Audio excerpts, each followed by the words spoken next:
Okay, good afternoon or evening, depending on where you're joining us from. I'm Susan Macbeth, the founder and owner of Adventures by the Book, and I'm joined by Sarah behind the scenes, who is going to be running your bingo in the chat box today. So we'd like to welcome you to another edition, the first day of spring edition, spring into reading, spring reads, whatever you want to call it. We have 6 great reads for you and 6 great authors for you today who are going to present on Zoom.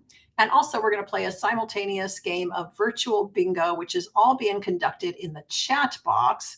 For those of you who are new to Adventures by the Book, I hope you join our email list. Every Sunday morning, we send out a list of upcoming events.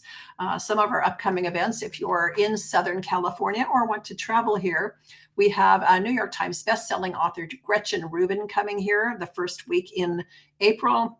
And then also renowned German author Bernhard Schlink, famed from the Reader book and movie of same name with Kate Winslet. He's going to be here doing multiple events in Southern California.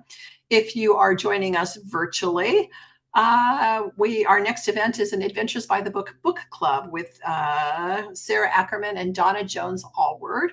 We have our book club every month. It's moderated by our 7 ambassadors who join us around the US and also 1 in Canada.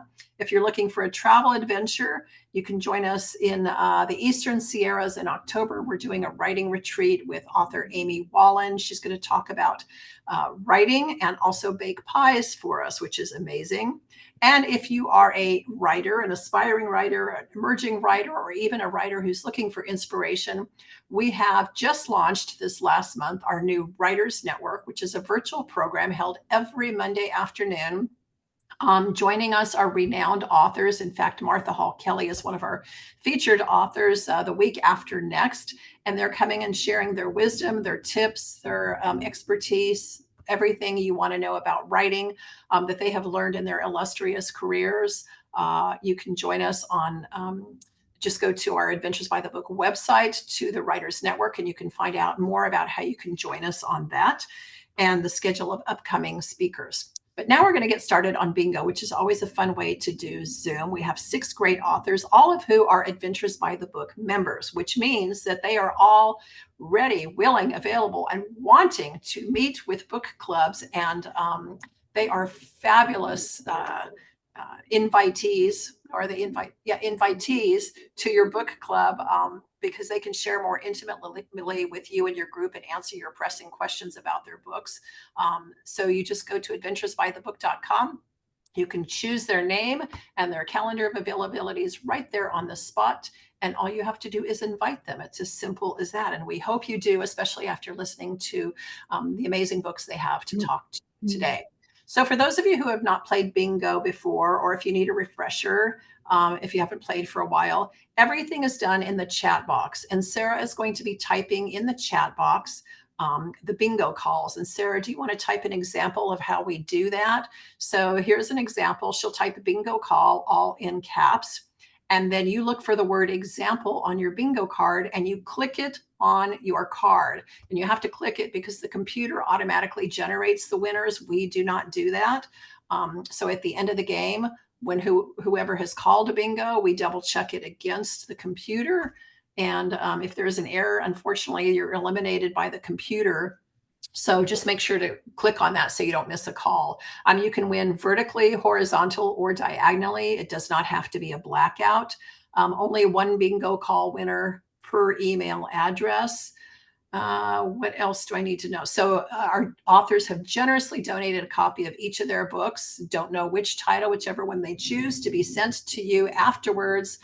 We will call winners at the end. So if you have a bingo, you're going to type into the chat box bingo with your name and email address, and then we will verify with the computer that you're an actual winner and notify you by tomorrow morning if you're a winner. So just because you call a bingo in the chat box doesn't mean you're a bingo winner. Just want to make that clear. And we generally call like 10 winners just because some of them are eliminated by the computer, and we want to make sure that we have 6 actual winners. So we'll call 10 winners, but only 6 of you will win. Again, we'll notify you by tomorrow morning.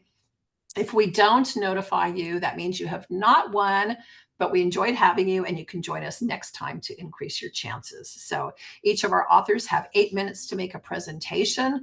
And then if you can all mute yourselves in between, and if you want to put your view on speaker view, you can see who is speaking. We're going to start up with Zelly Ruskin, who was a social worker in the adoption and foster care field, who once she moved to New York City, gave into the compulsion to write women's fiction spiced with suspense about motherhood, relationships, loss, and love. Her multi-award winning debut novel, Not Yours to Keep, is a psychological thriller that delves into themes of reproductive rights and healthcare, confronting the complexities that define family or the risks that lose it all. Welcome, Zelly. Thank you. Hi, everyone. Thank you so much for having me and for the great introduction, Susan. This is my first book bingo, so I'm very excited to be here. I do love speaking at book clubs and getting to talk about the inside scoops. So I know some of you out there are thinking about having us at your book club. I hope what I share is what you're looking for. So before I tell you about my book, ask yourself this. What would you do if you wanted a baby so badly that you'd cross the line to get one? So, Not Yours to Keep is a woman's psychological suspense novel that takes place in Boston around 2012 and has 3 main characters. The first is Billy, who is a 32-year-old infertile adoption specialist who risks slipping down a dark path as she dreams of adopting her pregnant client's baby. Think of her as Emma Watson or Blake Lively portraying a girl next door type, a woman with secrets facing questionable moral decisions. Her drink of choice would be refreshing, pink, and fizzy. Then there's Billy's secretive husband, Tyler.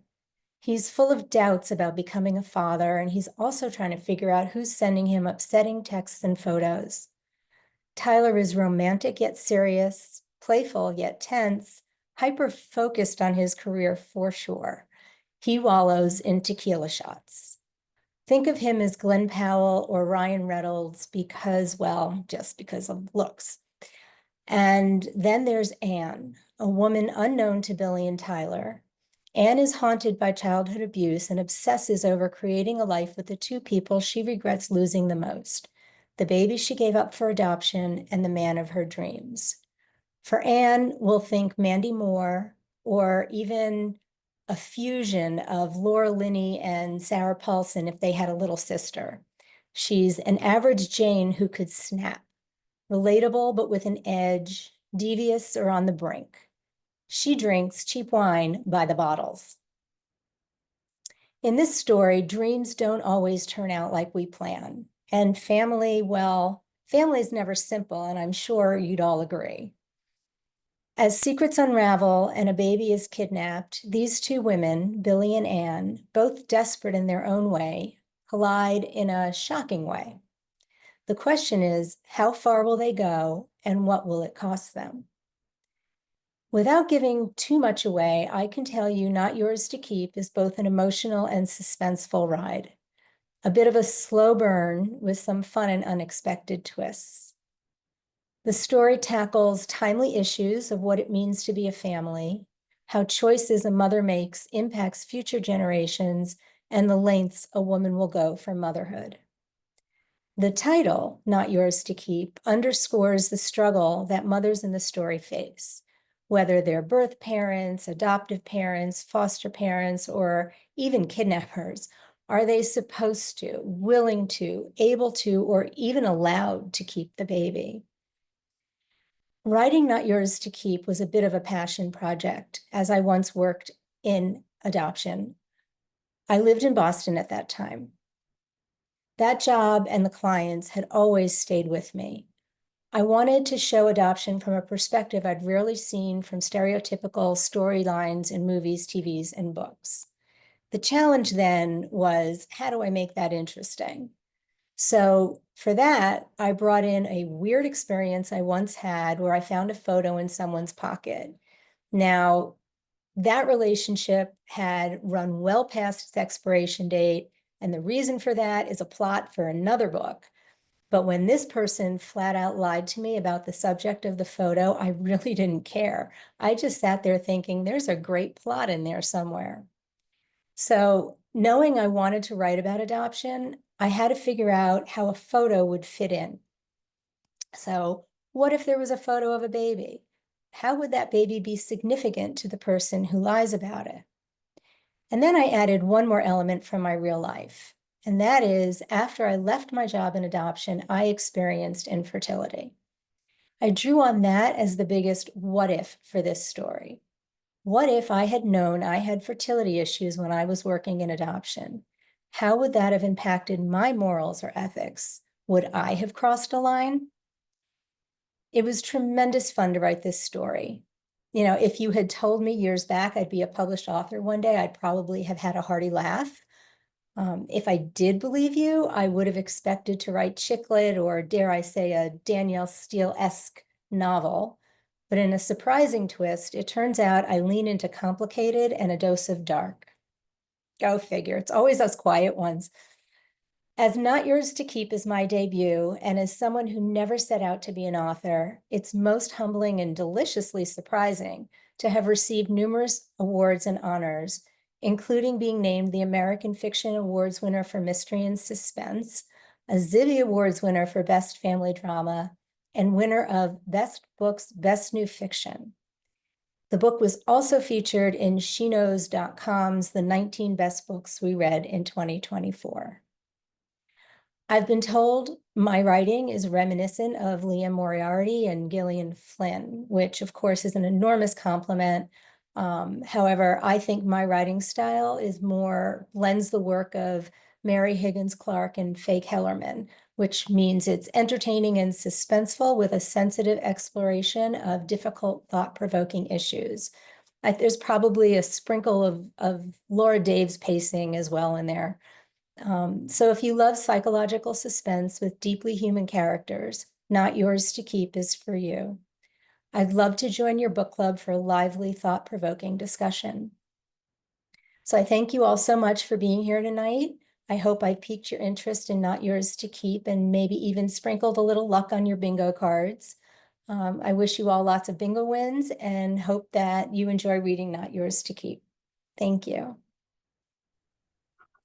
Thank you, Zelly. Yeah, you definitely made it appealing. We all, I think, want to read it for sure. And next up, we have Louisa Morgan. Louisa Morgan is the pseudonym for award-winning novelist Louise Marley. As Louise Marley, she is a 3-time winner of the Endeavor Award.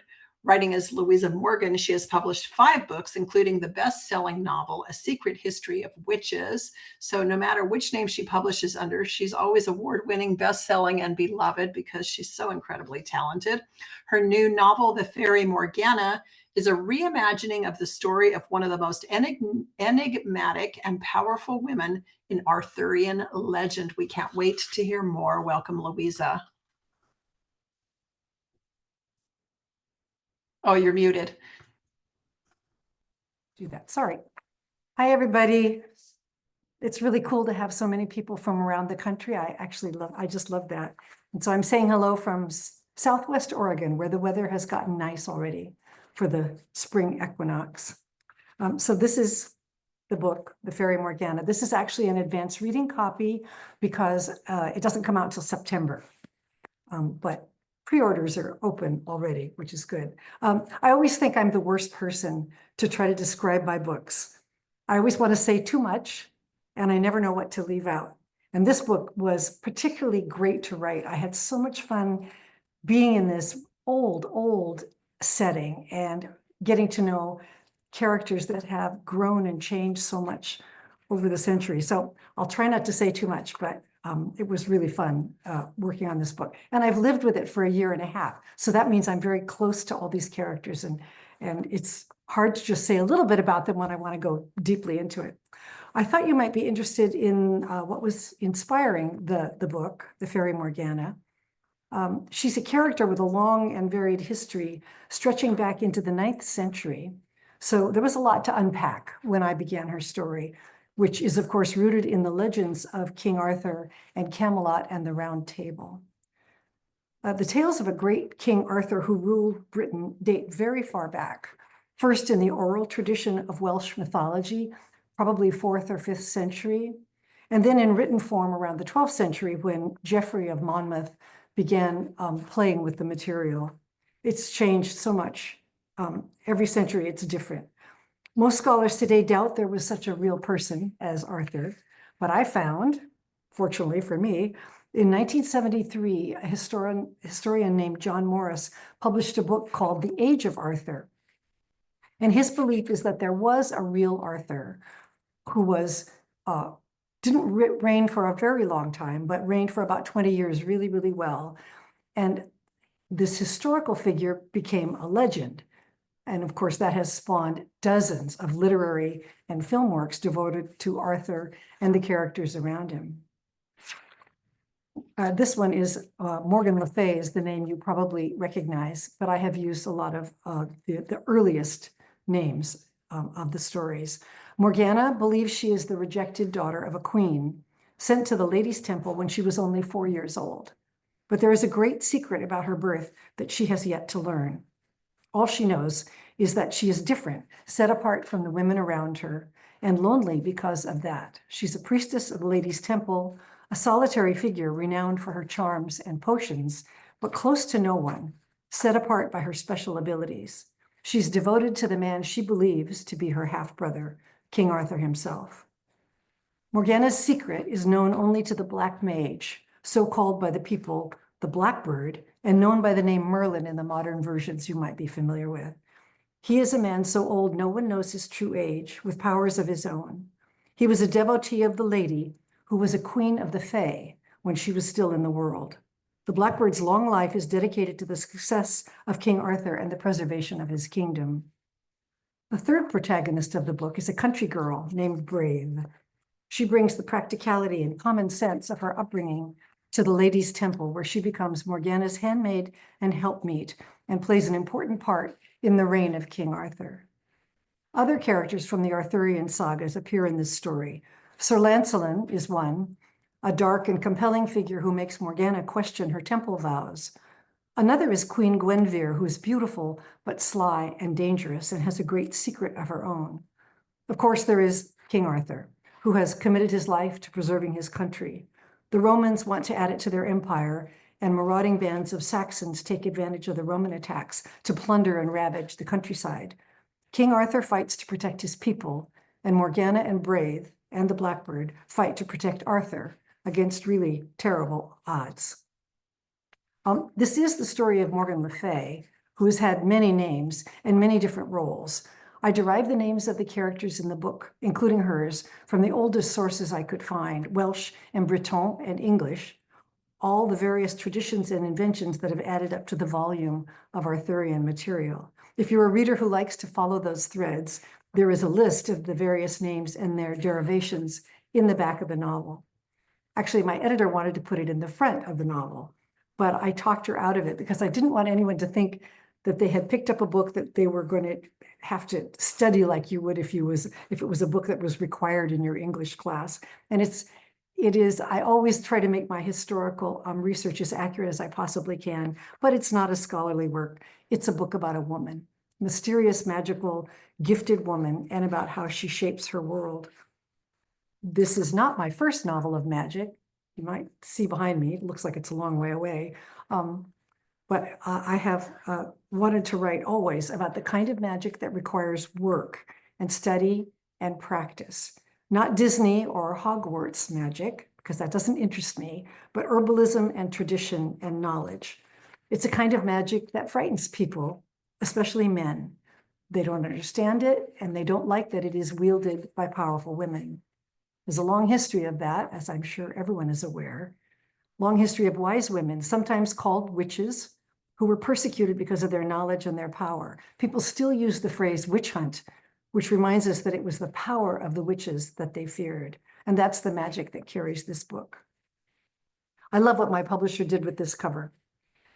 It speaks to everything I love about Morgana, the mystery and magic and the power which define her, with details that point out her love for all forms of nature, from the lowliest spider to the great sea eagle And if you could see the cover up close, I don't think you can, but they've done these beautiful little owls down here, which are significant to the story. And of course, here is the great sword in the stone, which Arthur pulls with Morgana's assistance.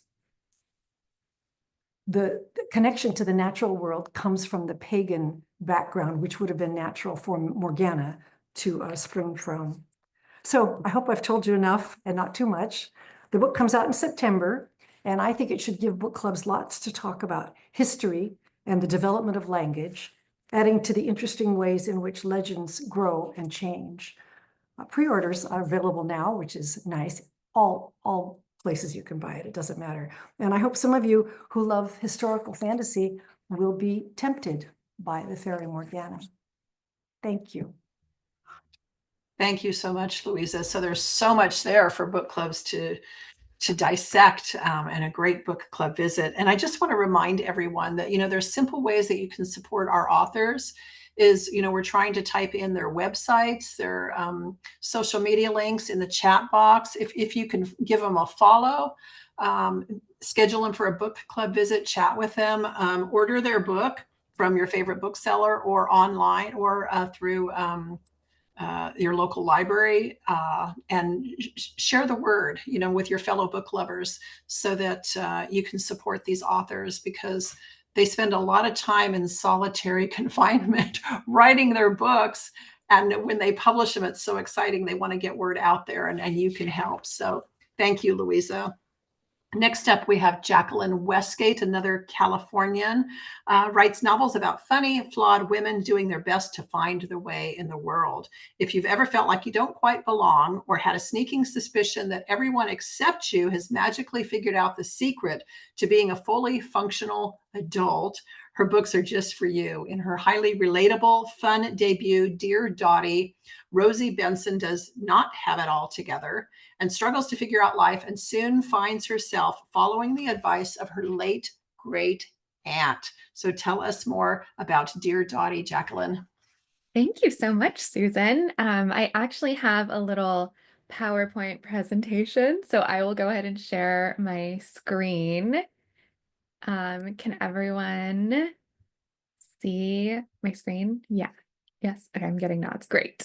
Okay, so yes, my novel is called Dear Dottie, and I want to talk about how my own experience in my 20s inspired this story. It's very much not based on my own life, but as I was starting to write this book, it was the first novel I'd ever written, and I figured I should write what I knew. And so what I knew was how lost I felt when I was a young adult, and how much it seemed like everyone around me had figured everything out, and I couldn't figure out why I was the only one who wasn't quite catching on. Okay, so this is just a bit about me. So I'm the author of Dear Dottie, and my second book, Lucky Break, is coming out this July. And I am originally from San Francisco, where Dear Dottie is set. And I currently live in Southern California with my husband and our little elderly dachshund, Indiana Jones. That's him. He's turning 16 next month. My favorite food is pickles. I always want to see pictures of your pets. So if you invite me to your book club, please be ready to share. Any and all pets are welcome. And I'm currently watching Severance, very excited for the finale tonight, and White Lotus. And I am currently reading Can't Help Faking in Love by my friend Swati Hegde. Great fake dating romance if you're into romance. Okay, so Rosie Benson is trying to figure out her life. She is surrounded by people who seem to have it all together. Her best friend, Marcia, is very accomplished, very driven. Her older brother is married and just bought a house and has a baby on the way. Her parents are, very successful, stable people, and her boss is a total workaholic. And meanwhile, Rosie is, struggling and in debt and doesn't love her job. So in order to write this book, I had to think back to the factors that go into life in your 20s. And honestly, this can apply to any point in your life. I'm going to describe this as being in your 20s, and I'm going to call it a quarter life crisis, but I think we can all experience these things at any point in life. So it's quite relatable. So one of the things that I was reflecting on as I was going to write this book is the way that my friendships changed in my 20s. So when I was in college, I had access to my friends all the time. They were sort of like my family. And then once we all graduated and were doing our own thing, everyone's path started diverging and people started growing at different paces and having different interests. And so I thought that was like a really interesting thing to explore.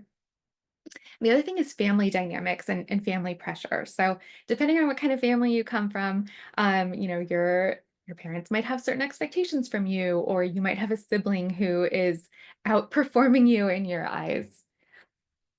Navigating your love life, things have only gotten harder with dating apps, I'm told.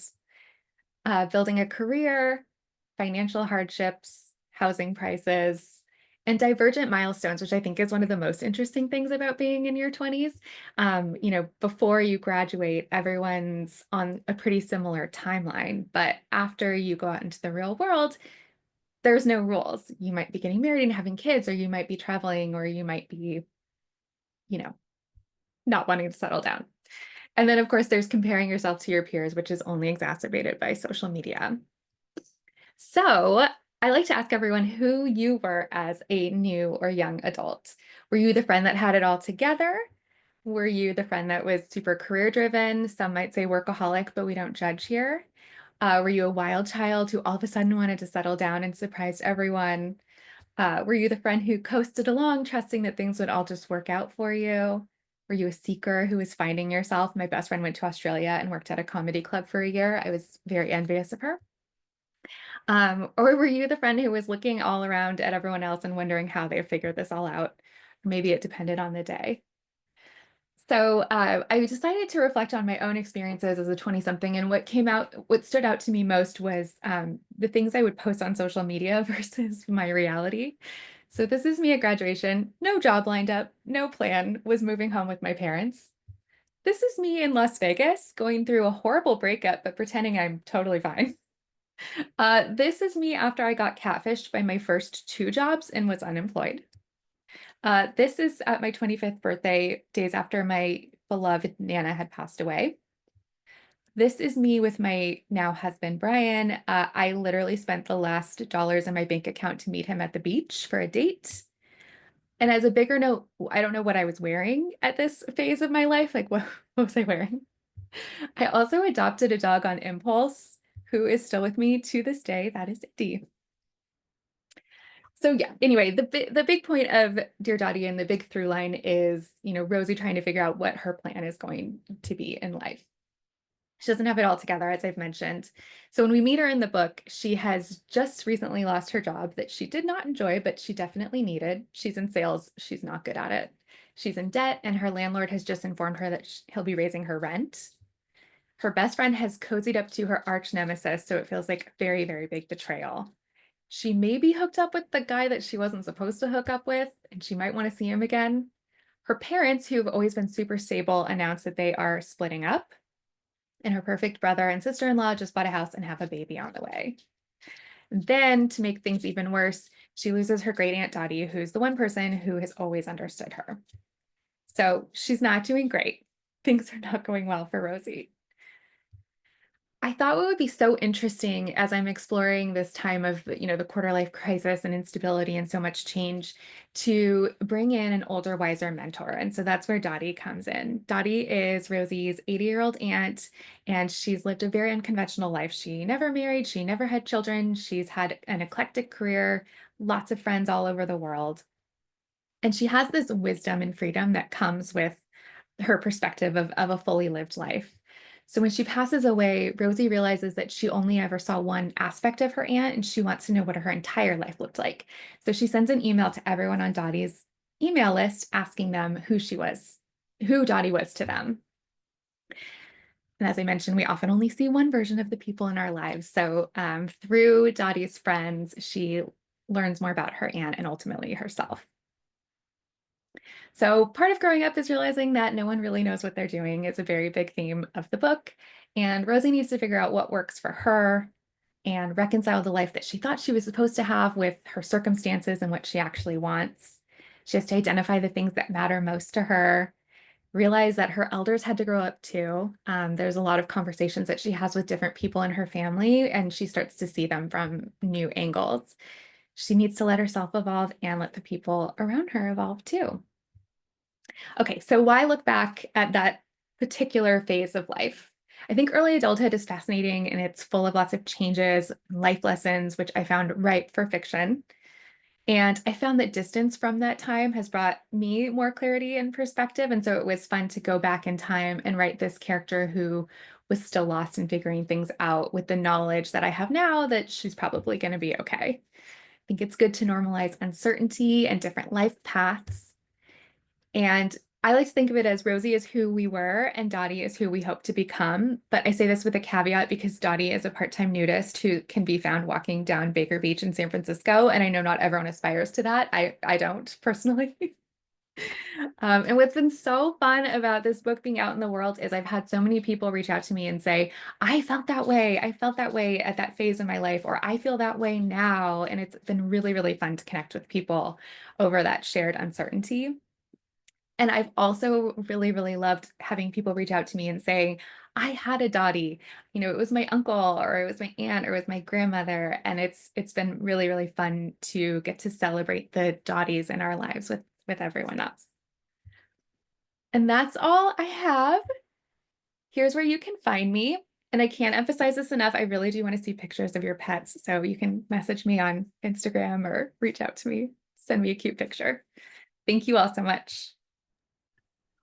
Thanks, Jaclyn. What a fun presentation. And this too can be yours if you schedule a book club visit with her, and make sure to share your pet photos. We'd love to see them too. So thank you, Jaclyn.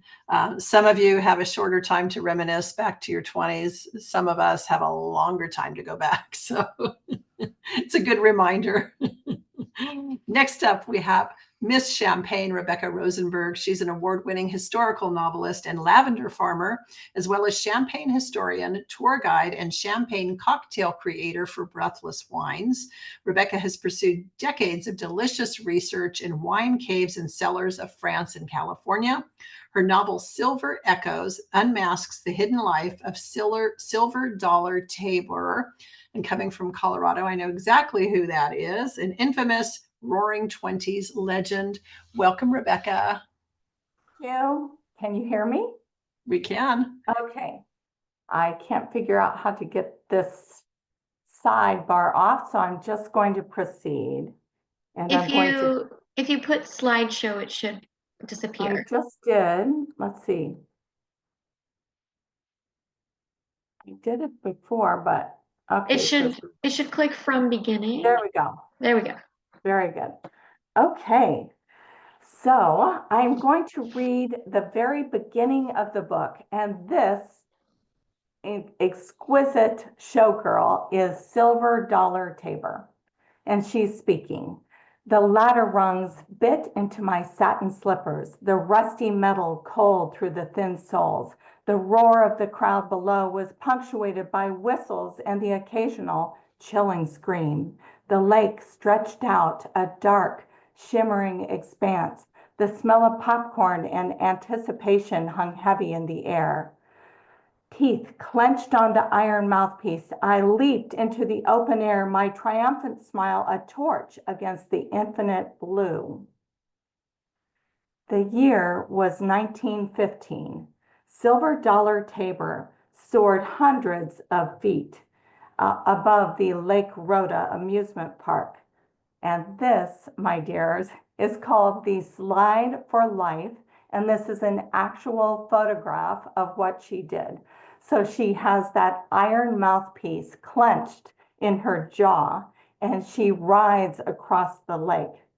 The wind, a relentless adversary, whipped at her hair, tugging at the feathered costume she wore. Below, the crowd, a sea of expectant faces, a distant, hungry murmur. She was attempting the impossible, the slide for life, a death-defying stunt across the vast expanse.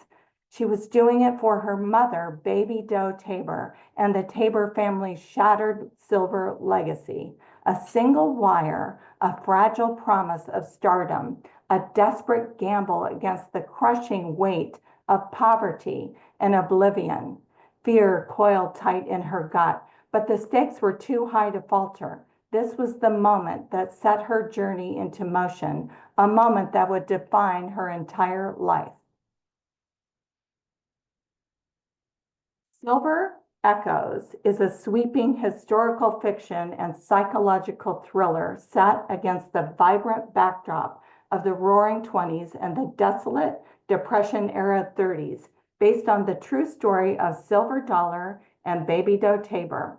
It's a dual narrative, Silver's rise to stardom and her mysterious disappearance, and her mother's desperate search to find her daughter.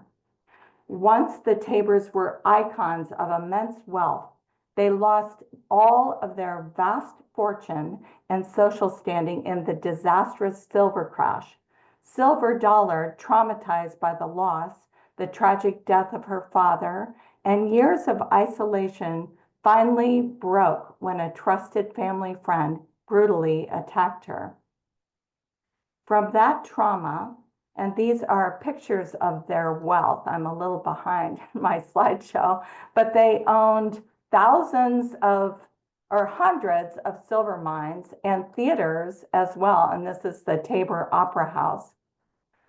From the trauma, an alter ego named Echo emerged, a haunting presence that blurred the lines between reality and delusion, endangering her relationships, her career, and even her life. Driven by formidable ambition, Silver Dollar plunged headfirst into the treacherous world of movie making, determined to restore the Tabor name to its former grandeur. Enter Carl Erickson, a talented scriptwriter and Silver's boyfriend, drawn to the Tabor's dramatic rise and fall. His screenplay dredged up the catastrophic collapse, casting dark shadows on Silver's present, creating tension between them. Reliving her past trauma became a source of conflict as Silver struggled to reconcile her ambitions with her painful memories. Carl, wanting to help Silver, would later join Baby Doe in her search. The jazz age roared, flapper dresses shimmered, and show business beckoned. Silver, with her striking beauty and natural talent, was a sensation. But when the movie studio closed and Carl was sent overseas, Silver found herself drawn into the dark world of speakeasies and mobsters. Chicago gangsters offered her a chance to headline in their speakeasies with her Silver Dollar Tiger Tamer act, making her a wartime sensation. Her tigers were the only salvation from the dangerous underbelly of Chicago crime and corruption. Caught between fame and the danger of the gangsters, Silver gave up the hope that Carl would return. But when he did, could he save her from her descent into this dangerous world? As her fame soared, Echo's insidious whispers twisted Silver's perception of reality, turning her closest ally into a stranger. One moment they were close, the next, Echo, her alter ego, would create an unbreachable wall between them. Years later, in the Depression of 1932, Silver Dollar had vanished without a trace. Baby Doe, with the help of screenwriter Carl Erickson, embarked on a perilous search. What had happened to Silver Dollar? Why couldn't they identify her killer? Was it the mob? A jealous rival? What happened to her in the years since her rise to fame? And this is their silver mine that actually still exists, and you can see it today. So Silver Echoes is a story of love and loss, where a mother's desperate search for her daughter confronts the dangerous price of unchecked ambition. Will the truth be found, or will the shadows win? And that, my dears, is Silver Echoes. And to know the answer to that question, you're going to have to invite Rebecca, pour yourself a glass of champagne, invite her to your book club, and have a great time going back. Thank you, Rebecca. Next up, we have the lovely Martha Hall Kelly, whose debut novel, Lilac Girls, became a New York Times bestselling book the week it was published, and then went on to sell 2 million copies and publish in 50 countries. That's right, 2 million copies, her debut book. She followed that novel with New York Times bestsellers, The Lost Roses, Sunflower Sisters, The Golden Doves. Now she's got a new historical novel, The Martha's Vineyard Beach and Book Club, featuring 2 sisters living on Martha's Vineyard during World War II, who find hope in the power of storytelling when they start a wartime book club for women as inspired by true events. We're always thrilled to hear more from Martha Hall Kelly. Welcome, Martha. Hi, Susan. Thank you so much. It's so fun to be here and hear all these incredible stories. My TBR is just growing as I'm sitting here. And also, I'm realizing I'm here in Florida. It's dark now. And now I hope you guys can see me okay. But anyway, the Martha's Vineyard Beach and Book Club, oh my goodness. I don't have actual copies. I took another book and I took the mechanical that they sent me and put it on this one. So this is my pretend book. But anyway, this is such a personal book. And I read somewhere that the most personal is the most creative. And I really think that that's true. My mother grew up on Martha's Vineyard. I don't know how many people in the chat have been to Martha's Vineyard. Down here in Florida, some people are even like, where is Martha's Vineyard again? Which I think is so funny because I'm from Massachusetts. And I just live down here in the winter. But my mom grew up on Martha's Vineyard, and I've been going to Martha's Vineyard. It'll be 68 summers this summer. It's always held a really special place in my heart. I was named after it by my mother. And my mother talked a lot about Martha's Vineyard growing up. And one of the things she really loved to talk about was they lived on a farm. If you know Martha's Vineyard, it was in West Tisbury. And my great-grandparents, William and Emma Smith, came to the vineyard. They settled there from the shoe factories where they worked in New Bedford, and they came to the vineyard in 1891. So they had been there a long time, and they were the first owners of this house that's still there on Martha's Vineyard on State Road. And they had a flower farm, and my great-grandmother, Emma, had worked in New Bedford picking up spools on the floor of the mills since the time she was 4 years old. So I think they deserve to come to Martha's Vineyard in their retirement and have a flower farm. And then my grandmother, Emma, also named Emma, lived in that house as well. And then my mom grew up there as well. And she used to talk about my grandmother, my mother's mother, lost her husband at a very young age, but she had 4 little kids, and she had to take in laundry and make donuts and sell them out of her house. My mom used to talk about how embarrassed my grandmother was because my aunt was, because they would sell donuts out front of their house, and she was embarrassed by that. But my mom said that the soldiers on their way up to the army base called Picket Hill would stop and buy these donuts at my mom's house. And she was always so in love with all the soldiers because she was about 12, 13 at the time. And it was so sad for her when so many of their boys, they were from all over the country, but they were training on Martha's Vineyard. Later, they found out for Normandy. But they were so sad that their boys, half of them didn't come home after the war. They died in action. And later, after my mom passed away, I started thinking. I was actually out in California, in San Francisco, at a winery, and we were it started as so many things do with wine, and we were on our way home, and my daughter, we were in the back seat, said, you should write about your mom. And I would read that book, and she's like 32. So I thought, okay, well, that would be great. So I wrote this book about based on or inspired by my mother's stories growing up on Martha's Vineyard. My story is a dual timeline, and a young girl named Mari comes from California to Martha's Vineyard because she's found in her mother's effects, her mother just died, the name of this famous painter on Martha's Vineyard, an older woman in her 90s named Elizabeth Devereaux. And Mari comes to Martha's Vineyard trying to find out why was my mother trying to get in touch with this woman. Actually, a fun thing is my daughter, Mary, who's on TikTok, she does something called mouth acting.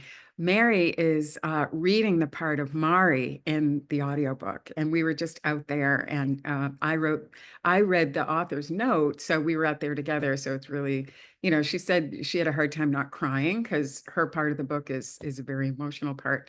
But anyway, so she arrives on Martha's Vineyard and says to Mrs. Devereaux, I'm really not here to take a painting class. I'm here to find out what happened with my mother.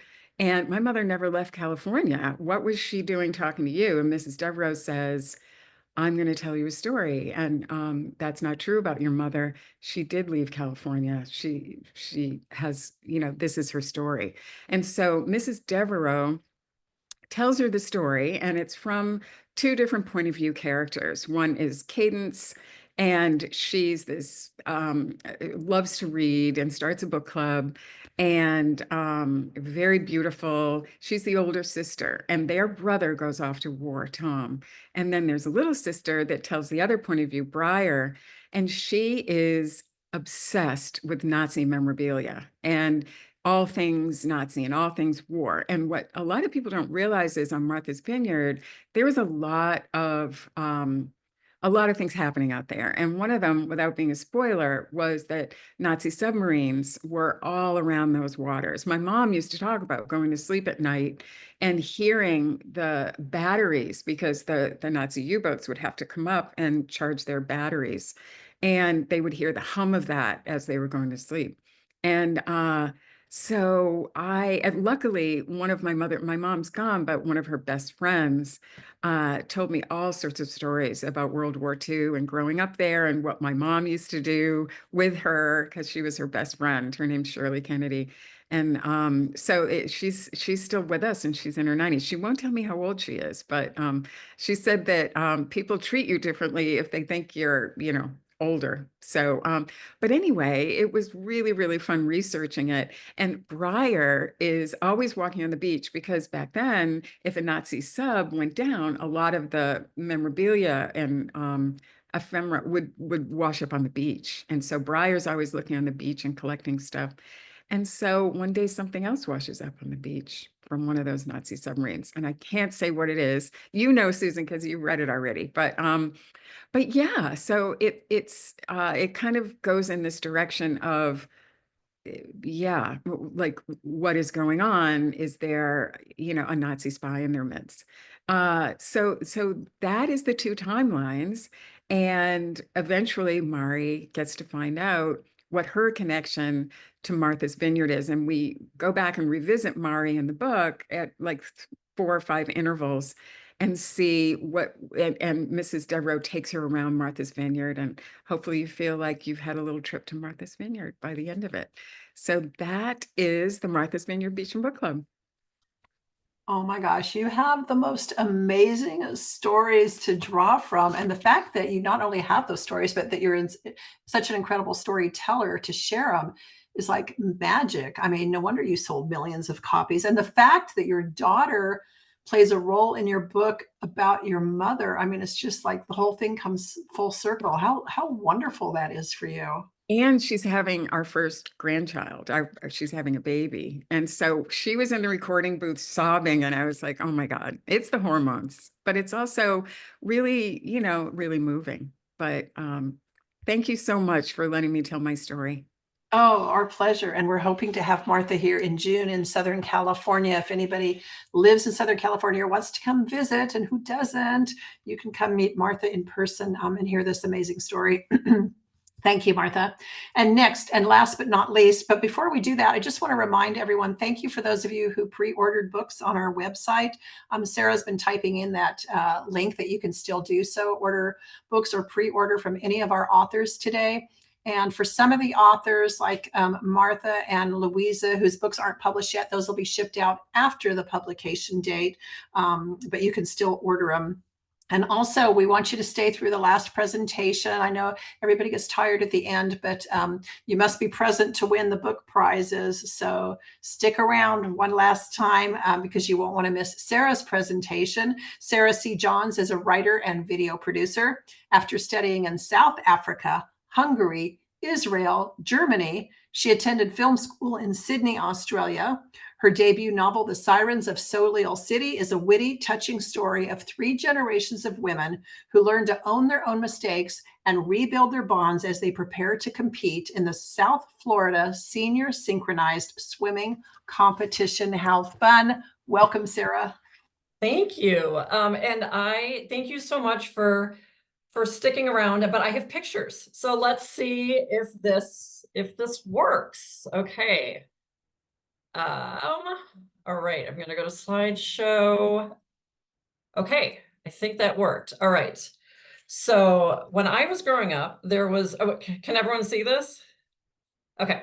When I was growing up, there was one truth that seemed as if it would never change. My mom's 2 moms, her much married mom, who was in and out of her life, and her stepmom, who was the consistent presence, couldn't stand each other. Then one day after the husband they had both been married to, years apart, died, they became friends. Friendly might be more accurate, but they met for lunch and coffee and called each other on the phone. Oh, wait, I'm supposed to be clicking through. Sorry. Okay, so that is my mom's mom and her dad. So that is the husband they were both married to. And then that is my mom's stepmom. She was a model for a time. So this was a picture from her modeling days. So they ended up just a few miles from each other in West Palm Beach, Florida. And they were at a point of their lives when very few people had more than 50 years of memories of them. Plus, and this is very important, they shared a family. So the relationship between these 2 women, these 2 mothers, became the inspiration for The Sirens of Solil City, my debut novel. Let's see. All right. And we did that. Let's go to the next slide. Okay, there we go. So there's Dale, an artist who was married 6 times. She's had a very unconventional relationship with her daughter, Sherry, since leaving her when she was 5 years old. Now she's living in Solil City, a rundown senior apartment complex in West Palm Beach, which is in danger of being torn down and rebuilt as condos that Dale and her new friends at Solil City can't afford. Marlis met Dale during the war. She married Dale's first husband after Dale left and raised her daughter, Sherry, as her own. Now she's widowed and has reconnected with Dale. She's sick, very sick, but she isn't telling anyone that she's sick, least of all her daughter. Sherry is Dale and Marlis's daughter. At 58, she's had 2 years of, as she says, light daughtering and light mothering. It was a break she knew was going to end. She's a fixer, and she knew it was only a matter of time before someone would need something fixed.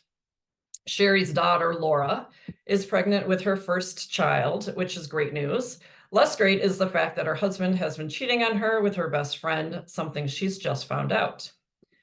So many problems, and Sherry is ready to take them all on. She thinks she can do it in one fell swoop with the South Florida Senior Synchronized Swimming Competition.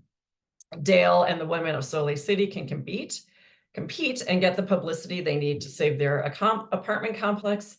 Laura can coach them, giving her something to do to stay sane as she contemplates her future. And the time in Florida will give Sherry the cover she needs to stay with Marlis and find out if there's anything that can be done for her stepmom. Over the course of 3 weeks in an apartment complex in West Palm Beach filled with feisty, fun, strong-willed women in their 70s, the 4 women of this uneasy family learned that with life and motherhood, there isn't good or bad, there's only trying to get it right. So I was drawn to the story of my grandmothers because I thought it was a way for me to explore 20th century womanhood.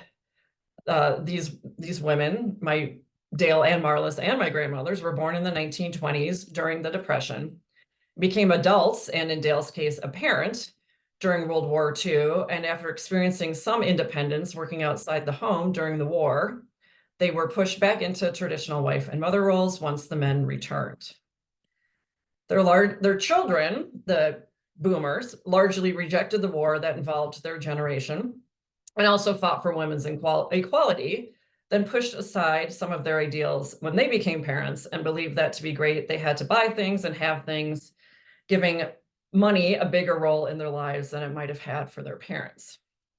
Then their children, the Gen Xers, were encouraged to work and have children, and they became even more enmeshed in parenthood, leading to helicopter parenting and children who were having trouble launching.